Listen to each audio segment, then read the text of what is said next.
Welcome to episode 49 of Grandma's Room. I'm Joffrey. I'm here with Ben. My nose is running. Yes, it is. You better go catch it. Today, we're talking about the Black Dahlia and Nazino Island. And we're probably going to get stinky. You might see things you don't like. We got some Badlands news. Got some Badlands news. We have a bottle of grease in the room with us. I got grease on my shirt. Why? Because I From take work? out the grease last night. Nice. You wore a Rolling Rock shirt to a different golf club? Yeah, They they don't don't care. care. Oh, nice. As long as it's got a collar. We're fine. Hmm? We're fine. Okay. You want to hop right into this bastard? Well, you- I'm thinking since I'm wearing the headphones today, I will call the shots. So Okay. Call the so- shots then. Yeah, so I think I'm going to start. Just kidding. You start. I don't want to start. Can you take your hat off for just a second? Why? Just take it off. Oh, that's funny. Because the headphones are on my head, not yours. Okay, sir. You want me to start, sir? No. Where's Okay. that? Where's that? So fourth on coaster? January 13th. Wait. or, What are you talking about? For one, What? what do you have to introduce what you're talking about? Oh. Okay. Now you can go. Are you? What is happening? Do you want me to start? Yes. I'm talking about Nazino Island. Do you have any guess to what it is? Is it an island? Yeah, but of course it is. But do you have any guess? You have any guess to what it is? I want you to guess. Okay. I think Nazino Island. It's gonna be where a bunch of people they dress up and douse themselves in pudding, right? And then they go squabbling around the island looking for anything they can eat, anything they can find, and anything they can rape. You are actually very close, except for the pudding. Okay. Okay. Island is also known as Cannibal Island. So there you go. Hunting for everything you want to eat. In February 1933, in the Soviet Union, Genrik Yagoda, he was the head of the secret police of the Soviet Union at the time. He went to Joseph Stalin with his grandiose plan, along with Matvey Berman, who was head of the Gulag system. They wanted to resettle approximately 2 million people to Serbia and Kazakhstan to live in, quote, special settlements. And these people were to occupy over 1 million hectares of land and to make it self-sufficient within 2 years. What is the equivalent to a hectare? I have no idea. Okay. I know it's just a bunch of land. And it's a bunch of it and a lot of it. And there's 1 million of them. Hectare. Is a hectare like 10 acres or 100 acres? I don't know. You know how big Russia is. Nobody lives in Serbia. Mhm. So, yeah. This was already done with the kulaks, which kulaks were peasants that like owned over 8 acres of land, and then obviously when the communist government came in, people didn't own anything anymore. So in the past 3 years, this has been happening to the kulaks, but during this new plan, there was a famine at the time. So they wanted to do the same thing, but they also wanted to do it with no resources to give people to like start these settlements, which is like a recipe for disaster, which you'll see. The plan was still approved, like even with the famine, it was still approved by the Council of the People's Commissars on March 11th, 1933, and the 2 million deportees were reduced to about 1 million, so still a load of people. Mm-hmm. So the prisoners mostly consist of kulaks, which were the people that owned that land, people without passports, petty criminals, former merchants and traders, and peasants who fled the countryside due to the famine. They thought they could find more food or work in the cities. And there's something about the passports. It was like they made it almost impossible for people to get passports, and then if they caught you without a passport, you were deported. And I think it was just they wanted like a reason to justify deporting the people they didn't like. And it was also pretty much anybody who didn't fit into the idealized working class, which was like it was like the beating heart of communism, like workers' paradise. Like most of them were deported within 2 days.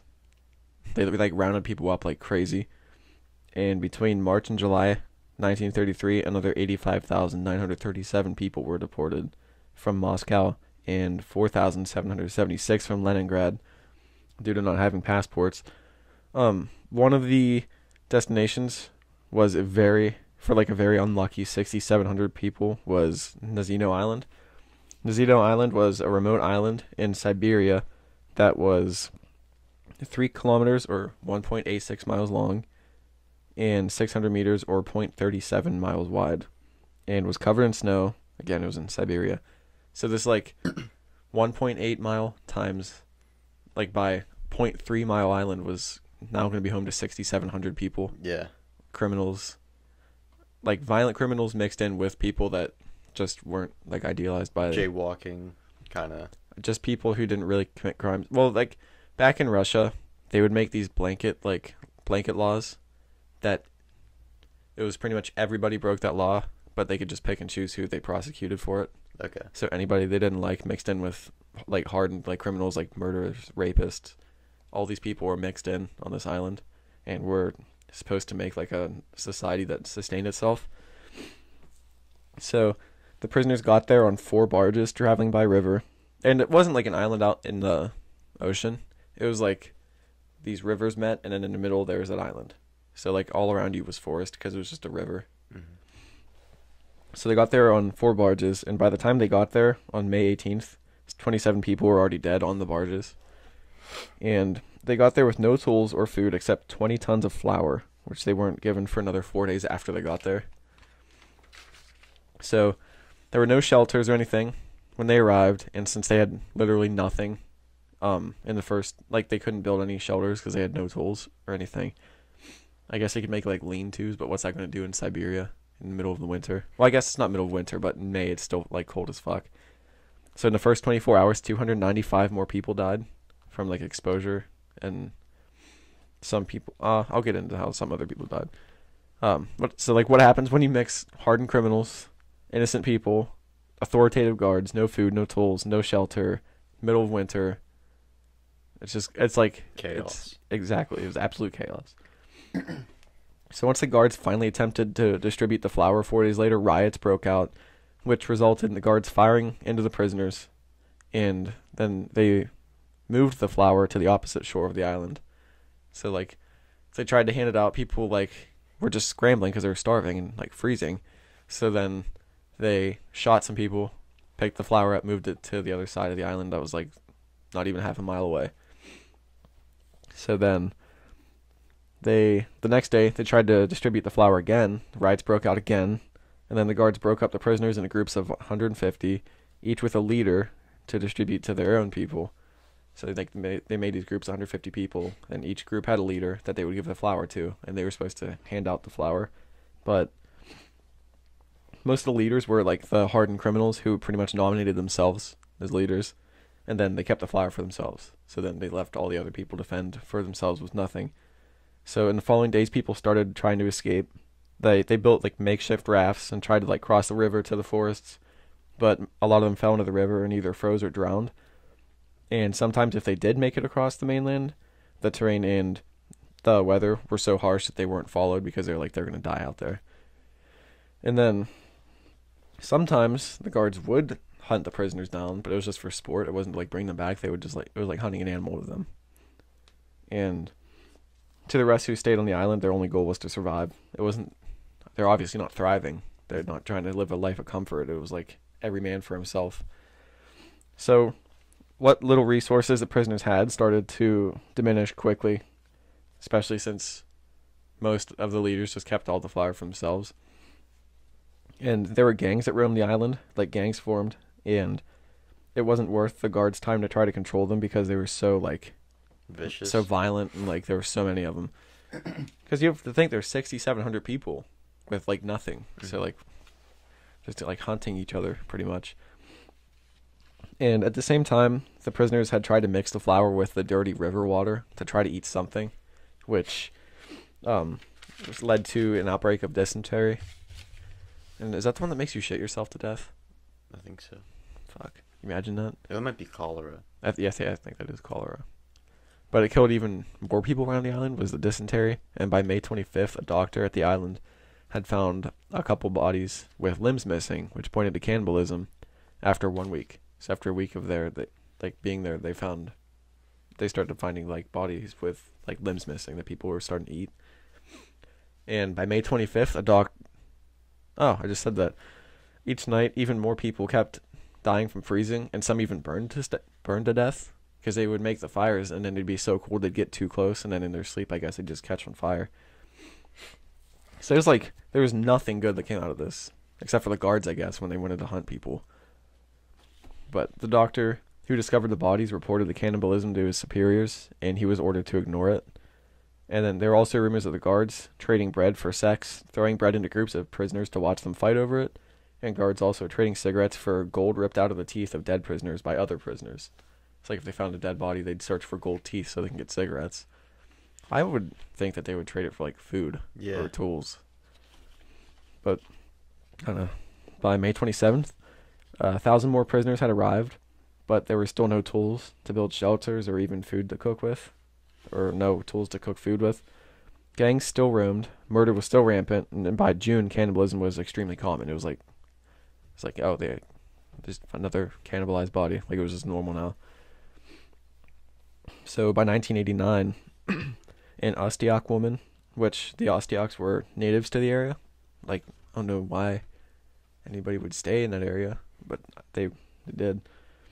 This gets pretty dark. She spoke about what she saw back then, because this was in the 30s, and 1989 is when she spoke. She was a little girl at the time. Her and her family, when she was 13 at the time, they went to the island to collect tree bark, and because like, I guess they would normally go, I guess like the trees on the island were, I don't know if it was good for food or like for like burning or something, but they would just go and collect tree bark. And she said there was never people on the island, but then they got there this year and there was just people everywhere, and it was like horrifying, like what she would see. She said one prisoner who was a camp guard's lover, the camp guard is named Kostya. So I guess one of the prisoners they were like dating, I guess he was like trying to help keep her alive. She said when they got to the island, they saw her attacked when he wasn't around. Then this part is extremely violent. She said people caught the girl, tied her to a poplar tree, cut off her breasts and her muscles, everything they could eat. Everything. This is a direct quote. They were hungry. They had to eat. When Kostya came back, she was still alive. He tried to save her, but she had lost too much blood. So he like tied her to a tree and just ripped her apart for food. And another account came from a prisoner who talked about the cannibalism on the island. Interviewers asked him about eating human meat, and he said, "No, that is not true. I only ate livers and hearts. It was very simple, just like, I don't know what shashlik is. I think it's some Russian food." He said, "No, that is not true. I only ate livers and hearts. It was very simple, just like shashlik. We made skewers from willow branches, cut it into pieces, stuck it on the skewers, and roasted it over the campfire. I picked those who were not quite living but not quite dead. It was obvious they were about to go, that in a day or two they'd give up, so it was easier for them that way. Now, quickly, without suffering, for another 2 or 3 days." And by mid-June, it was clear to officials that the Nazino Island experiment was like a complete failure. Like, it was not self-sustaining at all. Like, if they would just give them like tools, they would probably got along maybe a little better. But the remaining 2,200 prisoners, 4,000 people approximately died, or like right around 4,000, and that's just in a couple months. So they were shipped upriver to other camps, and the Soviets tried to forget and like kind of just bury what happened. My throat got dry. Then came Vasily Velichko. He was a communist instructor on a local farm, and when he heard the rumors of Nazino Island, he went to like investigate it himself. He wanted to see what happened.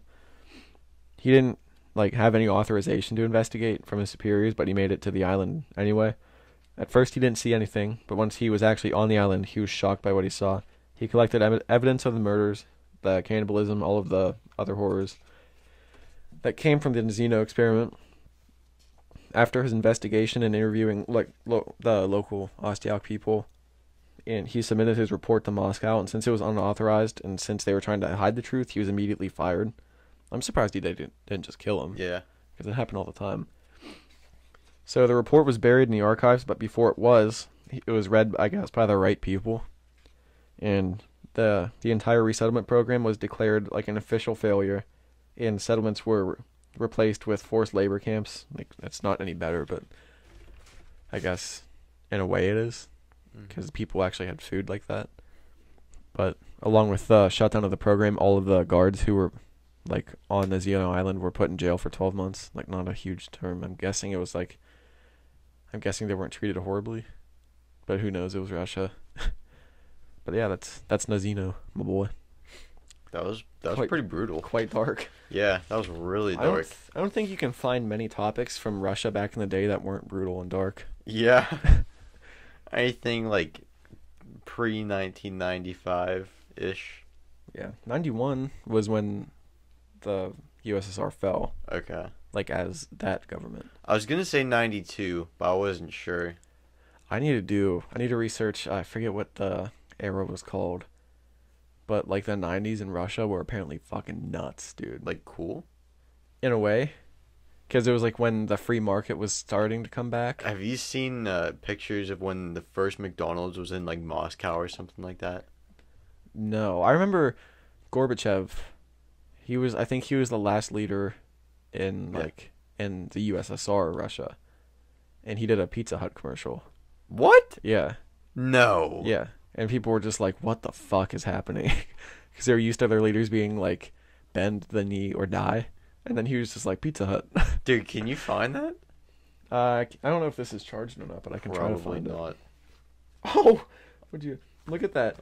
I wonder if we might get another copyright strike if we play the Pizza Hut ad. Okay, we can just watch it without playing the audio. Yeah, I'll keep it away. Yeah. We can narrate it, I guess. Okay. So it's not just dead air, but it was so weird. There's this podcast I listen to. They don't put out as many episodes as they used to. It's called The Cold War Vault, and he just goes through a bunch of stuff from the Cold War, and that was one of them. He was just like, everybody was like, what the hell is happening? Like, dude, that is fucking crazy. I don't know if we'd get copyrighted for that. I think we probably would. Yeah, but it's not music. It's just it's an ad. If anything, it's going to give Pizza Hut more business. Fuck it. We didn't get an official strike for that. They were just didn't? No. Oh. No, they were just like, take it out. You'll be fine. Okay. Pizza. Dude, this iPad's fucked. It's like 45 years old. I thought about buying mine from this, because you can buy it from the school, your iPad, right? Yeah, I was going to do that when I graduated. Mine's a shitbox now, though. Like, it's super slow. Yeah, that's why I didn't. Oh, is he still alive? I don't think so. Yeah, he is. Well, Yeah. at least a year ago he was. Former Soviet leader Mikhail Gorbachev, full interview a year ago from BBC. I think this is it. I won't turn the volume on until after this ad. But yeah, I can't remember what that era was called. Well, wait, maybe we shouldn't do it. Why? I don't know. I bet we'll be fine. Well, that's what we said about the last one. Well, we didn't think anything of the last one. We'll play it this quiet, and if it picks it up, I'll be shocked. But it's just like Gorbachev walking through the street. This is life. Pizza Hut. It's Gorbachev. It is Gorbachev. It's pretty much like people arguing like he's bad for the country, and then the younger guy saying he's good for the country. I don't know if this was in the 90s? It looks like the 90s. Like, I didn't know if this was after the fall of the USSR. Was he still the leader after the USSR technically fell? I don't think so. Or did somebody he come might in? have been. I can't. And then they're all hailing Gorbachev because they're eating pizza. I think one guy eventually actually gets like on. Jesus, stop playing. I think one guy eventually gets on his knees and starts like blowing him. In a Pizza Hut commercial. I want to see. But that like, was weird, dude. Yeah, it's so strange because like all of the leaders before him were just like, yes, Dicks. which I'm sure he wasn't that great of a person too. That was probably just a huge PR campaign. But there's a Time Suck episode about Andrew Solonik or something Solonik. He was like the super killer of Russia. He was like a hired mercenary. And apparently the 90s were just crazy. There's like these giant black markets that you could like walk into and like buy whatever you want. But then there's also like a lot of murder because it was like mafia style shit like popping up everywhere. Seemed like if you're someone that like chaos, that was a cool place to be. I think I'd probably stay for like a week. But yeah. Well, maybe that's why. You know Bert Kreischer and like how he's the machine, right? Oh yeah, yeah. I remember that story. Yeah. He was just hanging out with like the Russian mafia or whatever. Yeah, because he was a foreign exchange student, and something happened with them, and they just started hanging out, and they were protecting him, while all those other classmates were like sitting in the back of the train. They were getting drunk at the front. Yeah, that'd be awesome, dude. That'd be a story. And then like he got in trouble with the police, and they got him out of it. The mafia did. Yeah, It's pretty cool. yeah, Like you can say crime's bad all you want. I mean, like it is obviously like they murder people, but you know it would feel great to have them protecting you, yeah. and it'd be cool. Oh, oh fuck! That was my neck and my back and my pussy and my crack. Oh, you want to get into your Black Dahlia? Sure. So, on January 15th, 1947, a mother and her daughter they were walking in a park in LA, and she found the body of a young woman who had been cut in half. It was like super clean, and Like long ways or sideways? like at her hip. Oh, okay. And the body was left in a pretty open area, just based on the description. And the mother actually thought that it was a mannequin, like two parts of a mannequin when she walked, Ew. or like was like walking up to it. And the police were called, and before reaching out to the FBI, they knew the murder hadn't taken place in the park because there's no blood. Like there wasn't a single drop of blood. Was there any blood in her body? Was all the blood gone? I'm gonna assume it was all gone. Like it wasn't like leaking out? Yeah, it said there wasn't a single drop of blood there. That's weird. Mm-hmm. So the FBI was called, in just 56 minutes they found out her identity, which like that's pretty impressive for 1947. Oh yeah. Like was her ID on her or anything? No. Wonder if she had like a criminal past. Oh, I guess like She did. Did they have DNA back then? Like Yeah. I forget when they discovered DNA. They had her fingerprints because she applied for a job somewhere. Was it like a government job? I think so, like a secretary or something, and then 7 months later she got caught for underage drinking. And so the FBI was called, and they identified her as Elizabeth Short, a 22-year-old woman hoping to be a film star. And once the news of her murder spread, newspapers gave her the name Black Dahlia because she was rumored to wear black all the time. And there was a movie called The Blue Dahlia that had just come out.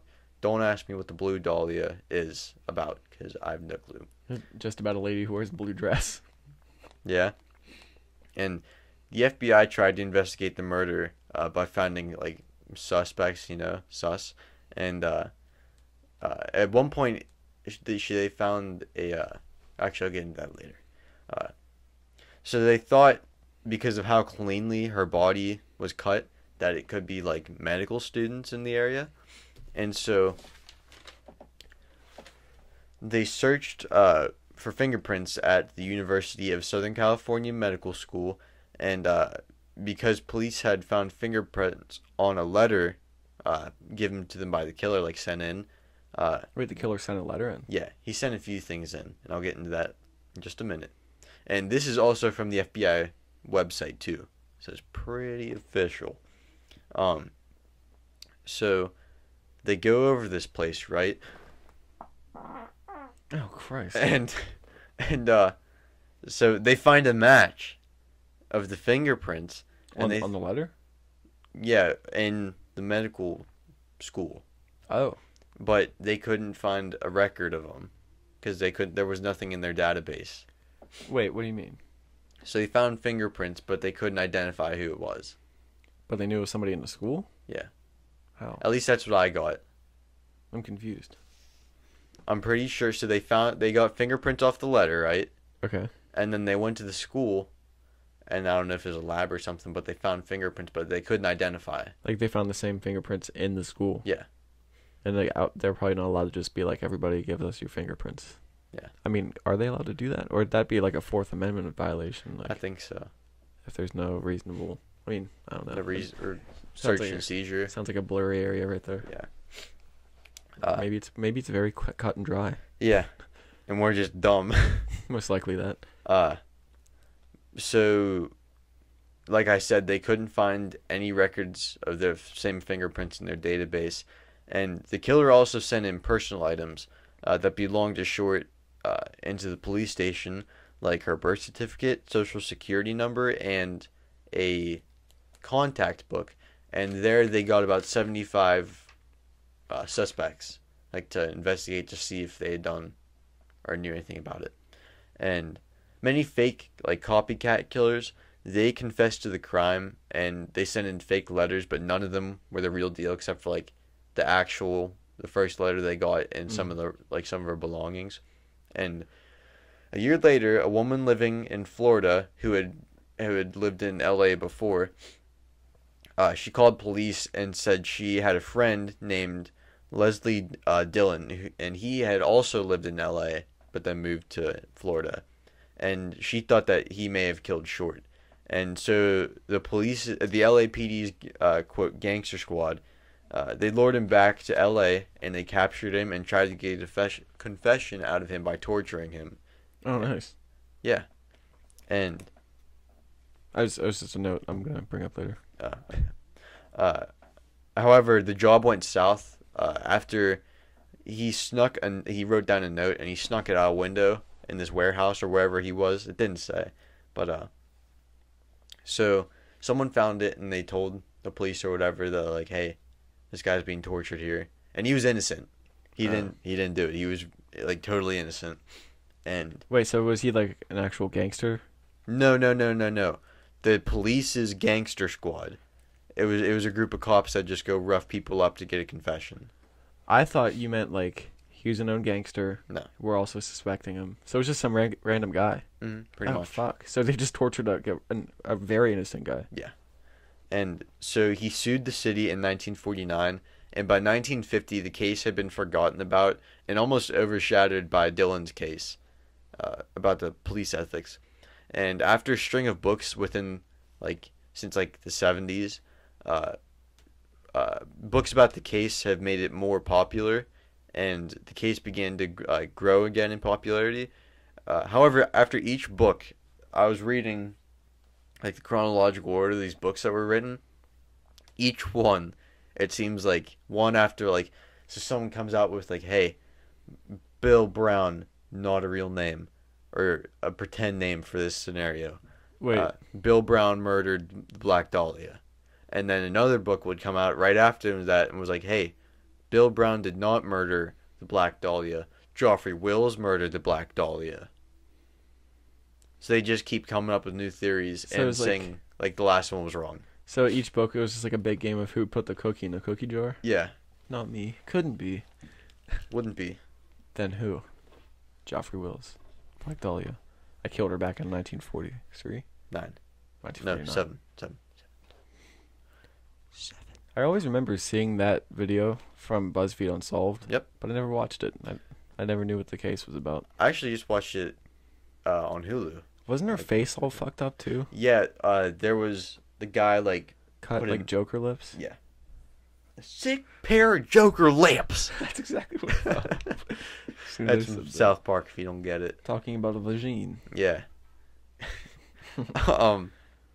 But yeah, like the Heath Ledger Joker on Dark Knight, you know what I'm talking about? Yeah. Where he has his, like... He actually has, like, the scars and shit. Yeah. And to this day, no one knows, or no one solved Elizabeth Short's killer, making it one of the greatest cold cases of all time. Little BuzzFeed. I wrote that just thinking of reading it like that. Really? To this day, no one has ever solved Elizabeth Short's murder, making it one of the greatest cold cases of all time. I think we should go try to solve it. Yeah, let's do it. Wasn't there some weird fucking video? That was in LA, right? Mm-hmm. Wasn't there another thing in LA like not recently, like in the 90s or something? I forget if these two were connected. If it was like the same lady. There's this video of this lady acting like really like terrified in the elevator. Remember that? She was like kept looking out and shit. Where like, she was left in a water tank. Yeah, on was that top the of same roof? lady? The Was Black Dahlia? No. The same. Was it the lady that looked scared in the elevator? Was that the same body found in that water tower? I think so.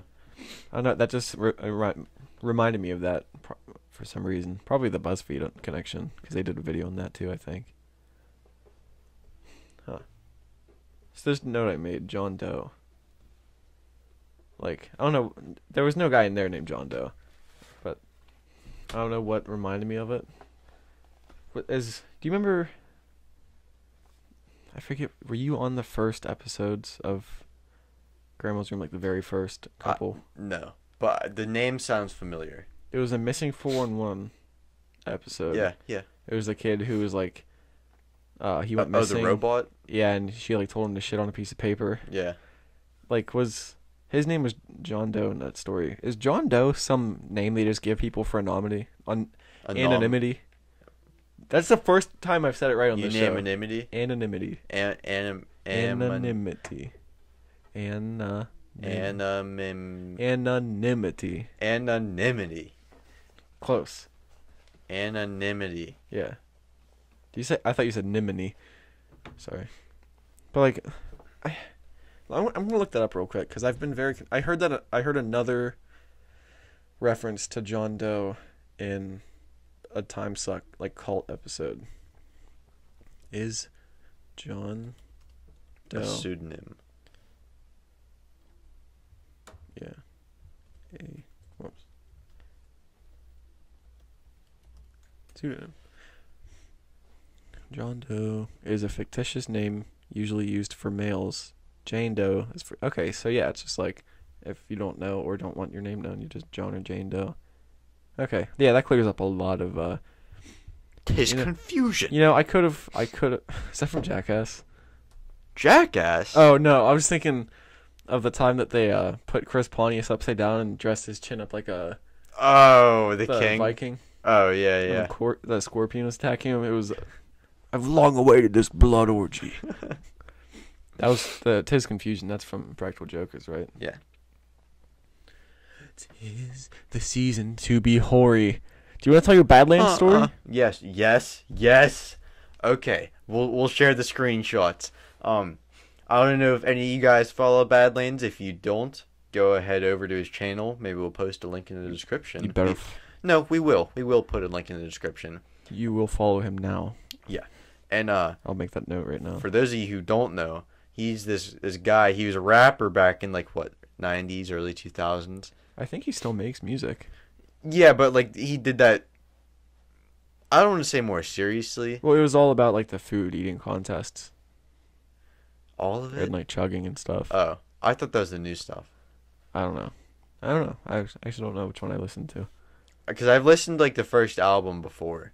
Anyway, I can look it up while you're talking about it. We're getting sidetracked. So he's a rapper turned chugsman, and he like drinks like these crazy amounts of drinks like Pepsi, like liters upon liters in yeah, seconds. He's got this glass boot. It's called DOS boot, and it's what, this big? It's that fucking about right? huge. And he drinks stuff from it from like under 15 seconds. And like a few months ago, maybe a month ago, I don't even remember when I asked him, but I remember asking him. I just wrote in a comment one day.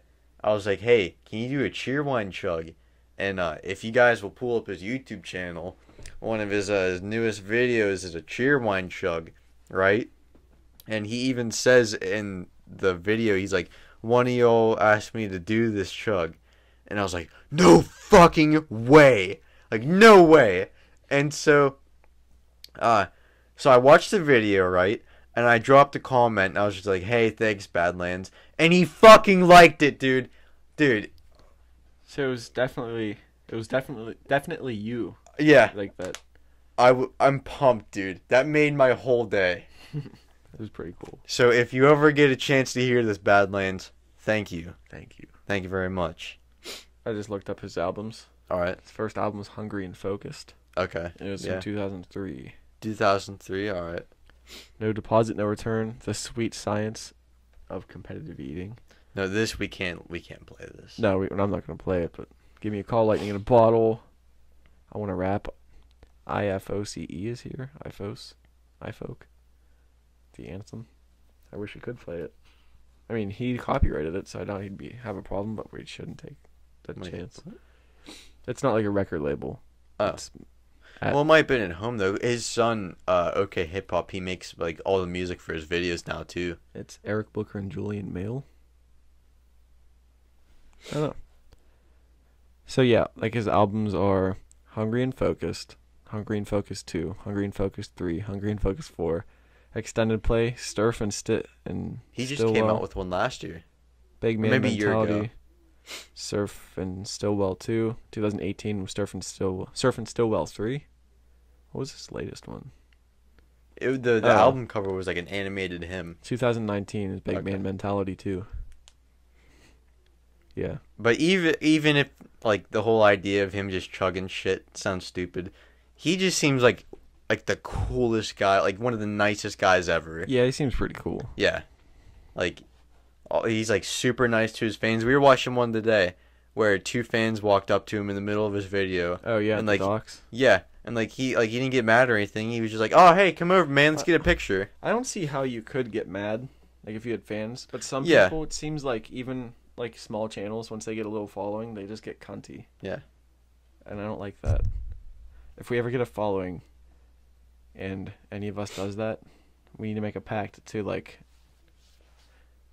I don't want to say knock out, but like, dude, what's wrong with you? Cut each other down. Cut each other up. Yeah. If we ever get cunty, we need to murder each other. Get murked. Get murked. So yeah, I'll put just his channel in the description. Yeah. So that you guys can. I mean, it's pretty easy to look up, but We can do that extra step for you. if you don't want to search for the link, just look up Badlands Chugs. He has like 2 million followers now. Or Yeah. subscribers.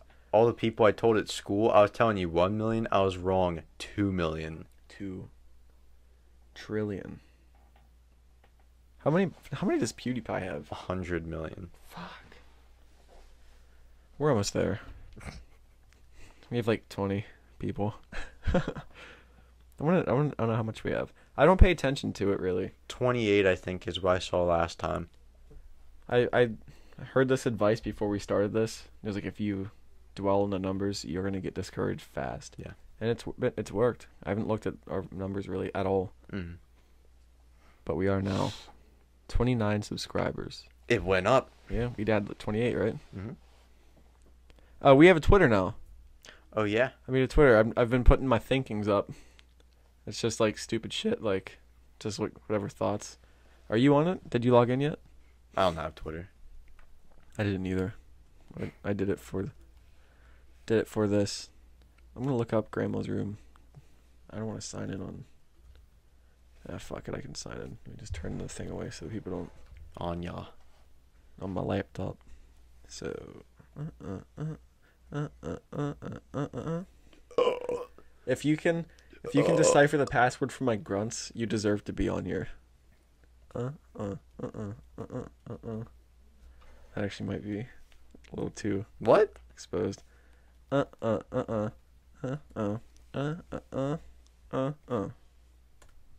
fuck is wrong with you? And if you can decipher it from those noises, you're on the team. So, pretty much, I've just posted a couple things so far. Let me find it. Can't even. Fuck. Oh, we have a follower. That's new. Sweet. Hulu should make an add to queue option for episodes, which I stand by that. Wait, what? You know how like on Spotify you can be like add to queue, so like that song plays next. I feel like you should be able to do that with episodes of shows on Hulu. So like maybe I want to watch an episode of Letterkenny, and after that I want to watch an episode of King of the Hill. Like episode to episode. Or like why haven't they? Or like have you ever seen a patch of grass and thought, God damn, that looks delicious? Have you? No. And I still think they should make certified forklift coin. I feel like that should be like one of those meme cryptocurrencies. Yeah. So somebody out there that knows how to do it, it's apparently not hard to make your own crypto coin. Like, But why would you? Why would you go through the time to do that? I think it takes a couple minutes, from what I've heard. Are you serious? From what I heard, I'm not. Yeah, but then you have to like be able to mine it and shit, which means paying like money for a rig to like actually like. It's confusing. Wait, so do they make actual coins? No, What do you mean mine it and like rig? digitally mine it. Like you have So to, what the like, fuck does that mean? creating chains of code or whatever, or hashes or whatever they're called. It's Hash? confusing. I tried Hash coins? hash coin. It sounds like a good Trailer Park Boys coin. Well, that's what they did. What? Yeah, hash coins. Did they actually make a cryptocurrency? Not a cryptocurrency, but like actual hash coins. What do you mean? Oh, like on the show? Yeah. Oh, I don't remember that. They're giving like I forget, or maybe they were paying Trevor and Corey in hash coins for doing jobs. Was those? Fuck, I can't even speak. Were those New. like old? Oh, they were newer episodes. I think so. Yes. I think my favorite episode is when Piss. what? Piss Jug Alley? No, piss. That's the name of the episode. Which one's that? Where they took the piss and they launched it off the back of Ricky's car. Yeah, Piss Jug Alley. They went to collect all the piss. Yeah, but the episode name is just piss. There's that dude that came to like survey the park to sell it. Yeah. Just launching piss at him. Bottle kids would come up and like throw bottles at them. And I don't really like the new episodes as much as the old ones, but that's a good one. I think I like them more. Really? Maybe that's just because I haven't really watched the older ones. I think my favorite one was when Mr. Leahy and Randy got like the drunkest they've ever been and duct taped bubbles to the front of that boat. And Oh yeah, yeah. I like Flight of the Bumblecock. which one's that? Is Where that they go- found him in the trailer like Yeah, Leahy was dressed up as a bee, and Randy was in a sex swing dressed, and he had The this big flower. flower going around his head. oh fuck I have to watch that show more. I haven't watched it in a while. Oh my god. When are they coming out with a new season of Letterkenny? Do you know? I don't know. I was watching a couple episodes of that recently too. I haven't watched that since, like, I binge watched it and the new season came out. Mm-hmm. I don't know. Let me look it up now. Let's just break a ton of news on this episode. Next week is episode 50. We should have been like past that, but like when quarantine and stuff first started, it was all fucked up. We couldn't get like Discord to work and stuff. So new Letterkenny. I thought it was kind of close, but who knows? What's that? This is gonna be season 10, right? Yeah. Season 10 release date. This is from December. This article. It is 9, landed in 2020. 7 episodes. It's not really saying. Letterkenny 10 production will begin soon. That was in March. They didn't even start like filming it yet. Mm-hmm. Well, I mean, they probably have by now. So I don't know. How long do you think it would take to like, edit those? I don't know. A couple months at most. It's not like a movie or something. But like, actually, might be worse than a movie if they have like 7 episodes, half an hour. Who the fuck knows? I have no idea when I'm talking. Oh. Letterkenny season 10 to air later this year or early 2022. Ugh. So, yeah, we got some months. But there's also a million other shows we can watch. Mm-hmm. You know. Buddy. Bussin'. Shit, bussin', boy. What else did you do this week, dude? Let's get into it. Not much. You had finals and shit. Yeah, I took my stats final. I got to leave school early on Thursday for like 2 hours, and I came back. I went to Ruthie's, and I went to visit Pappard. Ooh. It was, dude, Ruthie's on a Thursday was fucking packed. Really? There was so many people. Like, I didn't mind, but I had to sit at the bar. Was it lunchtime? Mm-hmm. It was probably like Well, no, lunch it was break. it was like 10 o'clock. Really? Oh, all the Just a little before 10. all the oldies coming out to eat brunch or whatever. They were like maybe 50, 40 years old. Huh. There were some old people, yeah. I wonder if it was like just people Huh, that's weird that on a Thursday they were packed. Yeah. Especially in a small town. Yeah. And like I swear, like every table was taken. Really? And I didn't care eating at the bar. Yeah. I just haven't eaten there in years because there's usually a table there. Huh. We went to this new bar last week called the Rialto. It's in Greensburg. And they have this this nightclub. Not nightclub, but like there's a regular like quieter bar. What? I'm sorry. The shit is coming. The shit is coming? Yes. Do you just want to end it here? You finish your story. Okay. So there's like this normal bar in the middle. The bottom's a restaurant. There's an outside spot.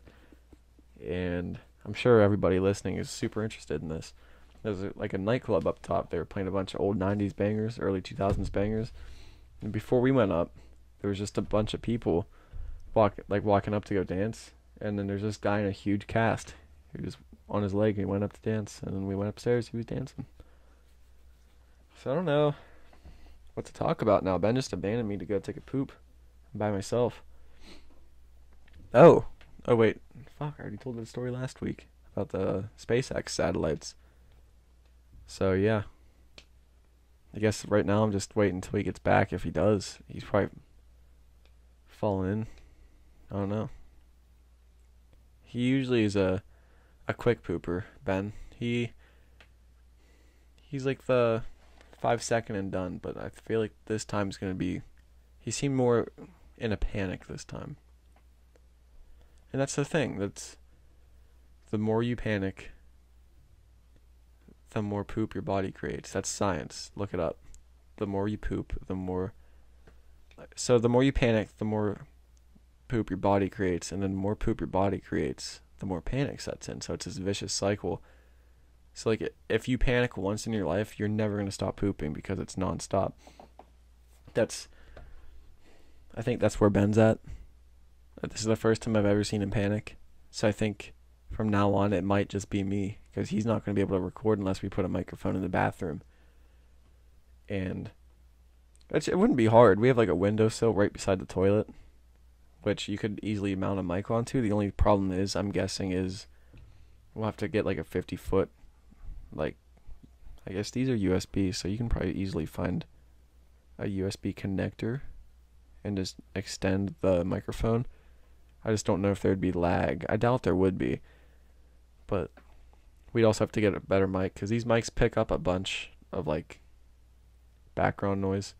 And if he's pooping, unless you guys want to hear like a whole podcast with turds falling out, we're gonna have to get like one of those like Shure SM7Bs, this thing, like the professional mics.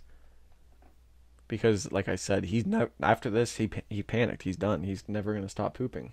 This is it. So yeah, I don't know how it affects the bladder. I know the colon once it opens up from panic, the adrenaline pours into like the colonic wall. And that just won't stop producing poop. And I know your blood pressure rises and your body breathes faster. And I think it converts the particles that you breathe in. I think it takes those straight to the colon and just produces poop. And if you're, I guess the only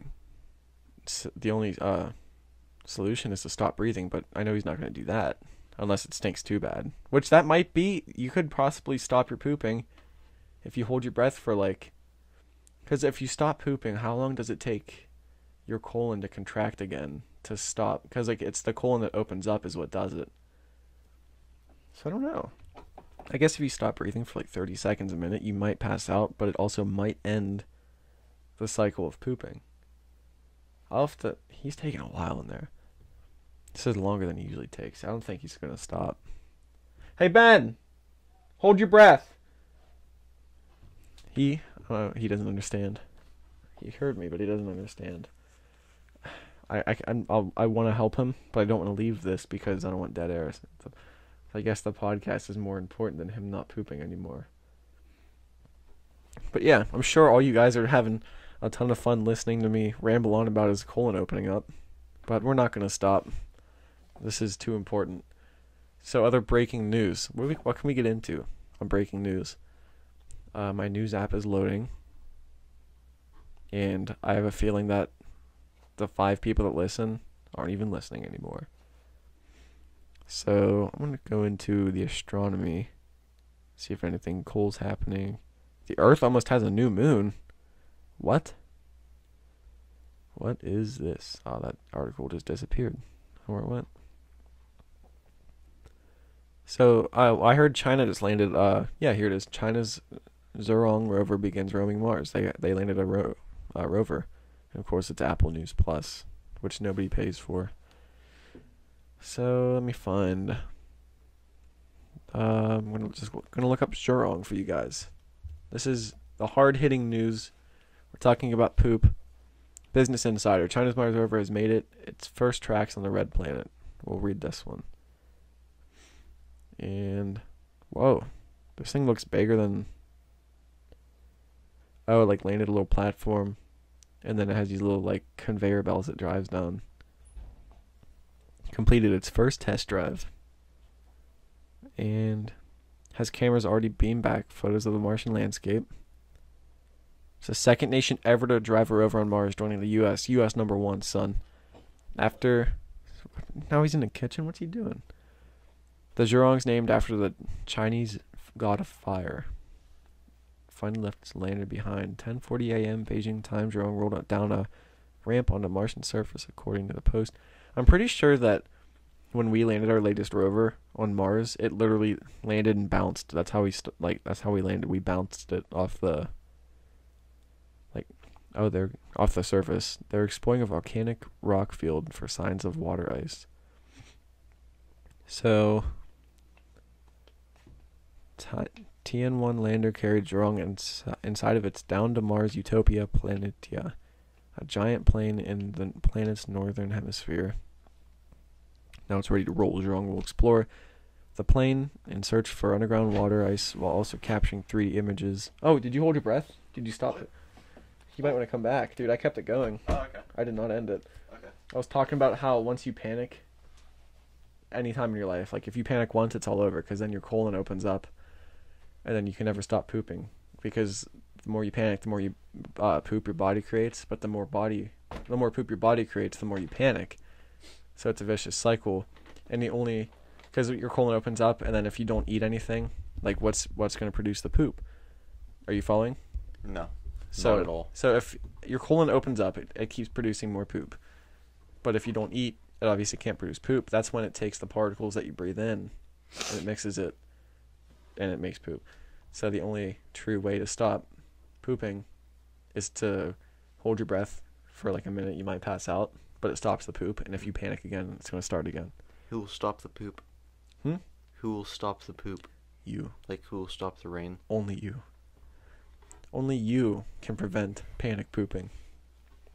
You can have these back. I don't want them anymore. This podcast, since you went to the bathroom, has gone off the rails, my friend. We went from pooping, we went from shit panic to the new Chinese Mars rover. So, like, you think this might be a good place to end it, actually. This went, like, pretty bad. Okay. I can almost guarantee nobody's listening to this anymore. So, we'll put Badlands in the link. I mean, we'll put his link in the description. You can follow us. Twitter Rumble, at Twitter Spotify. at room_grandma on Twitter. Did someone have grandma's room? No, it's just it gave it to us. Room_grandma. You good? Yeah. You swallow your burp. YouTube, Grandma's Room Podcast. Rumble, Grandma's Room Podcast. Spotify, Grandma's Room. Instagram, Grandma's Room Podcast. Rumble. I made a Facebook for us too, but I haven't posted anything on it yet. So, like, I mean, you can follow us if you want, but I haven't posted anything yet. What else did you say? Rumble. We're on Rumble. We're on pretty much all major platforms for Maybe the hub in a little bit, depending. We're thinking about trying to upload the video podcasts to Pornhub, but seeing as Ben is not quite 18 yet, that might be impossible for the time being. It would be funny as fuck. Yeah. But it might not be the smartest move if we don't want to go to jail. Yeah. So, yeah, maybe we'll just have to wait a year or two and just go to... then we can go in the hub. I just think that'd be funny as fuck. Mm-hmm. But yeah, I guess just stay golden. Yeah. Watch some Badlands. Wait for the new season, Letterkenny. Don't panic or you will shit yourself to death. It's almost equivalent to cholera. And yeah, stay golden. Anything else you have to say? No. Okay. Stay golden, Eli. Do I look Amish? Mm-hmm.